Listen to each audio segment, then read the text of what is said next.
Praise the lord. ఉన్నతుడైన యేసుక్రీస్తు వారి పరిశుద్ధమైన నామంలో అందరికీ కూడా శుభాలు ప్రకటిస్తూ ఉన్నాను. ప్రభు యొక్క మహాకృపను బట్టి మీరందరూ కూడా సురక్షితముగాను క్షేమముగాను ఈరోజు ఉన్నారని నేను విశ్వసిస్తున్నాను. అందును బట్టి దేవుణ్ణి మహిమపరుస్తూ ఉన్నాను. ఈరోజు దేవుని యొక్క వాక్యాన్ని మనం చూద్దాము. లూకాసు వార్త 24వ అధ్యాయము 38వ వచనము. Luke chapter 24 verse 38. మీరెందుకు కలవరపడుచున్నారు? మీ హృదయములలో సందేహములు పుట్టనేలా? Why are you troubled and why do you doubts rise in your minds? ప్రభునందు ప్రియమైన వారలారా, మీరెందుకు కలవరపడుతున్నారు? మీరెందుకు ప్రయాసపడుతున్నారు? మీ హృదయంలో ఎందుకు సందేహాలు వస్తున్నాయి? ఈ సమస్యలో నుంచి మేము బయటికి రాలేమని, ఈ ఆర్థిక అప్పుల్లో నుంచి మేము బయటికి రాలేమని, ఈ అప్పుల నుంచి మేము బయట పడలేమని, ఈ అనారోగ్యం నుంచి మాకు విడుదల రాదు అని ఎందుకు మీలో సందేహం ఉంది? ఎందుకు మీలో కలవరం మొదలైంది అని దేవుడు ఈరోజు నిన్నే ప్రశ్నిస్తున్నాడు.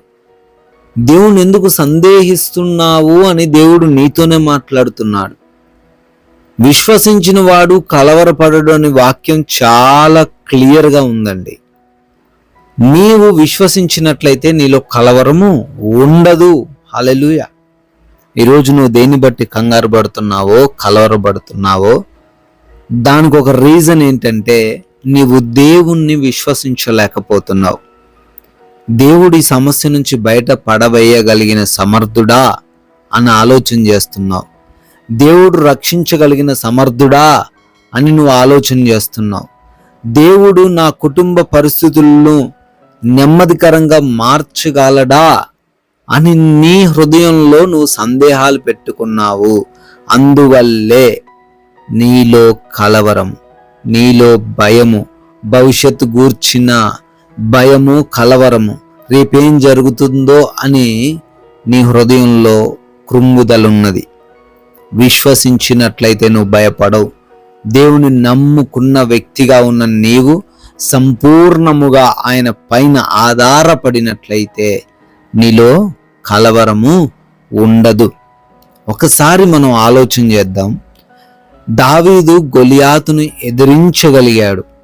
అయితే దానికి ముందు జరిగిన పరిస్థితులు మనం ఒక్కసారి చూస్తే, సౌలు దగ్గరకు వచ్చి, మిగతా పరివారం దగ్గరకు వచ్చి గొలియాతు చేస్తున్న సవాల్ ఏంటంటే, మీలో నుండి ఎవరైనా నన్ను ఎదిరించగలరా, మీరు ఓడించగలరా అనే మాటను మాట్లాడినప్పుడు సౌలుతో సహా దేశములో ఉన్న వీరులు, యుద్ధ శూరులందరూ కూడా ఏమయ్యారు? కలవరపడ్డారు. ఎవరైనా నేనున్నానని ముందుకొచ్చారా అంటే, దావీదు వచ్చినంత వరకు ఎవరు రాలేదు. దావీదు తప్పెవరు ముందుకు రాలేదు. దావీదుకి అసలు యుద్ధము రాదు, చేత కాదు.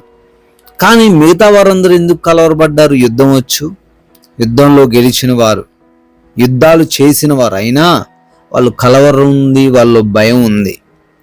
ఈ చివరికి సౌలు కూడా భయపడ్డాడు. ఎందుకు భయపడ్డాడు అంటే, సౌలు తన దగ్గరున్న వ్యక్తులను చూశాడు, తన దగ్గరున్న ఆయుధాలను చూశాడు, లేదా ఆ గొలియాతులో ఉన్న పవర్ని చూశాడు. చూసేసరికి సౌలుకి ఏమైంది? భయమైంది. సౌలుకి ఏమైంది? కంగారు వచ్చేసింది. కలవరపడుతున్నాడు. ఈసారికి నేను ఓడిపోయాను, ఈ గొలియాతు నా యొక్క దేశాన్ని ఆక్రమించేసుకుంటాడు, ఈ ఫిలిస్తీయులు వీళ్ళందరూ కలిసి ఈసారి మమ్మల్ని వాళ్ళకి బానిసలుగా చేసేసుకుంటారు అనే కలవరం స్టార్ట్ అయింది.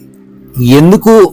సౌలయుండి కూడా కంగారు పడ్డాడండి, కలవరపడ్డాడు. దానికి కారణం దేవుని నమ్మలేకపోయాడు. ఒక బెన్యామీను గోత్రం నుంచి ఎన్నుకోబడ్డాడు సౌలు. సౌలు దగ్గరికి సమూయేలు వచ్చి అంటుంటాడు, సౌలు నిన్ను దేవుడు రాజుగా ఎన్నుకున్నాడు. అప్పుడు సౌలు అంటాడు, ఇంత అల్పుడినైనా నన్ను రాజుగా ఎన్నుకున్నాడా అని ఆశ్చర్యపోతాడు.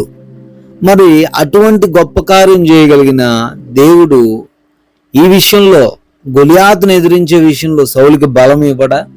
సౌలు ప్రజలకు దేవుడు శక్తిని ఇవ్వడా? ప్రార్థన చేస్తే, ఆయనపై నమ్మకం ఉంచుకుంటే ఇవ్వగలడు. కానీ వాళ్ళు దేవుణ్ణి నమ్మలేదు, దేవుణ్ణి సందేహించి ఉంటారు. ఈ రోజున నీవు కూడా దేవుని నమ్మట్లేదేమో, అయితే నీ సమస్యలను నువ్వు ఎదుర్కోలేవు. దేవుని పైన సందేహం ఉండొద్దు, నీ మనసులో అసలు సందేహం ఉండొద్దు. కొంతమందికి దేవుడు ఉన్నాడా అని ఇంకా క్వశ్చన్ ఉంటుంది దేవుని నమ్ముకున్న తర్వాత కూడా. కొంతమందికి ప్రార్థన చేస్తే ఆయన వింటాడా అని కొంతమంది ఆలోచన చేస్తూ ఉంటారు. మీరు అలాంటి ఆలోచనలు ఏం పెట్టుకోకండి. దేవుడు వింటాడు, ఆయన ఉన్నాడు, ఆయన సజీవుడు, ఆయన సృష్టికర్త అయిన దేవుడు. హల్లెలూయా.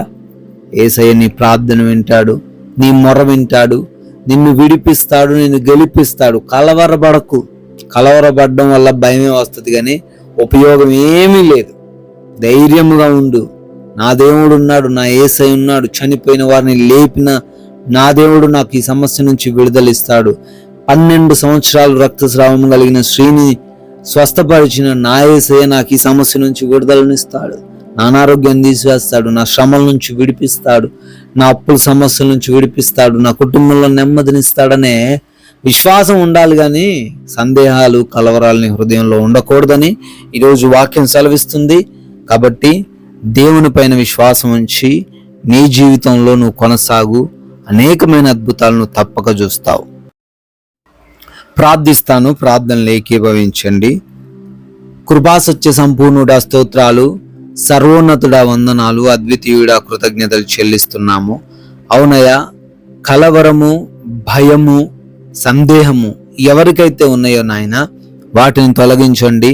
అవిశ్వాసంలోకి బిడ్డలు వెళ్ళిపోకుండా, మేమేమీ చేయలేము అనే నిరాశలోకి బిడ్డలు వెళ్ళిపోకుండా బిడ్డలకు మంచి జ్ఞానాన్ని దయచేయండి. పైనుంచి వచ్చు జ్ఞానమును వారికి అనుగ్రహించండి ప్రభువా. అయా, వారి జీవితాల్లో తండ్రి అద్భుత కార్యాలను జరిగించండి నాయన. అయా, ఈ సమయంలో ఈ ప్రార్థనలు ఏకీభవిస్తున్న ప్రతి బిడ్డ కొరకు పేరు పేరున ప్రార్థన చేస్తున్నాము. వారికి ఉన్నటువంటి అనారోగ్య సమస్యలను బట్టి అడుగుతున్నాం తండ్రి. అయా, వారికి ఉన్నటువంటి ప్రతి బలహీనతను తీసివేసి సంపూర్ణమైన ఆరోగ్యముతో వారిని నింపండి తండ్రి. ఆర్థిక పరంగా కూడా వారి యొక్క అప్పుల సమస్యల నుంచి విడిపించండి. వారి యొక్క ఉద్యోగ వ్యాపార పరిచర్యలను బహుగా అభివృద్ధి పరచండి తండ్రి. Yes Lord. అదేవిధంగా నెమ్మది లేని కుటుంబాలు ఎన్నో తండ్రి మీ పాద సన్నిధిని ఈరోజు మొరబెడుతూ ఉండగా వారి కుటుంబాల్లో నెమ్మదిని దయచేయండి. ఒకరిని ఒకరు అర్థం చేసుకుని జీవించే కృప అనుగ్రహించండి ప్రభువా. Yes Lord. ఈ రోజున మీ నామాన్ని మహిమపరిచే క్రియలు మా అందరి ద్వారా మీరే జరిగించుకోమని యేసుక్రీస్తు వారి ఉన్నతమైన కృపగలిగిన నామంలో ఈ ప్రార్థనను అడుగుతున్నాము తండ్రి. ఆమెన్.